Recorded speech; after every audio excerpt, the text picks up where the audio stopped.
The Indo-Israel Chamber of Commerce assists both governments as well as private individuals or entities, organizations, in a larger way to promote dialogue, trade, and business relationships between the country of Israel, the government of India, and business as such.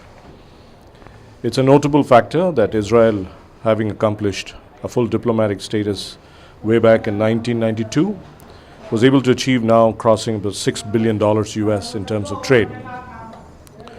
Primarily, Israel is looked upon as a great country to partner with in terms of technology in agriculture.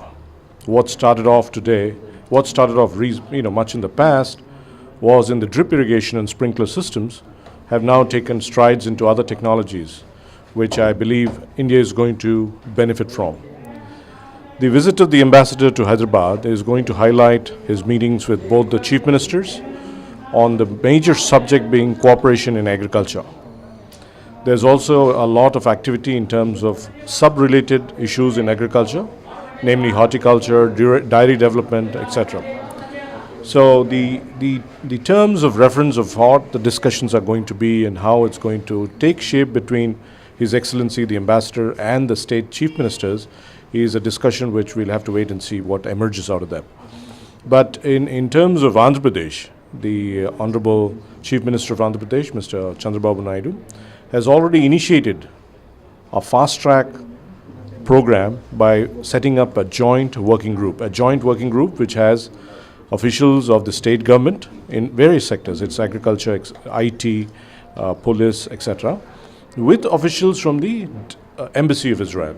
So jointly they are sitting down. I believe they are frequently meeting either in Delhi or in Hyderabad to discuss initiatives what are best for the new government of Andhra Pradesh and its people. So this joint working group also will be meeting next week, I believe, in the Secretariat of Andhra Pradesh. The second major initiative that we propose to push is the cyber-related issue.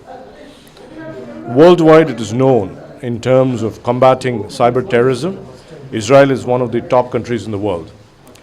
To take advantage of that, today in India, we are with the Indo-Israel Chamber of Commerce trying to collaborate with the right companies in Israel to develop cyber arenas or cyber gyms. Cyber gyms are a concept where you can simulate cyber attacks. Cyber attacks are a very, very different nature of attacks. For example, common cyber attacks is someone trying to stalk a girl, for example, trying to open her email, sending her some filthy stuff, some violent stuff. Second level is the financial cyber attacks. The people who are trying to take account information, financial information, which is supposed to be safe and secure from your servers. The third one is national importance. How would cyber terrorism play a role against installations in the country, key installations? We have a lot of police records, criminal records. They can get into those cyber mainframes and take the data.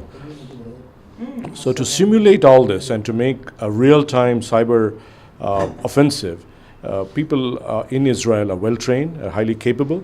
So we, in association with other like-minded people, for example, you had spoken to Dr. K. Ramesh Babu, we are bringing about a concept of how to get these companies and look at, holding some sort of a cyber exercise or cyber gym, establish a permanent setup so that people can go educate themselves. I believe there are going to be a lot of opportunity in the cyber field, like cyber analytics, cyber forensics, people who have an added advantage of how to, thwart off cyber attacks. So based on this, we're moving forward in that area too.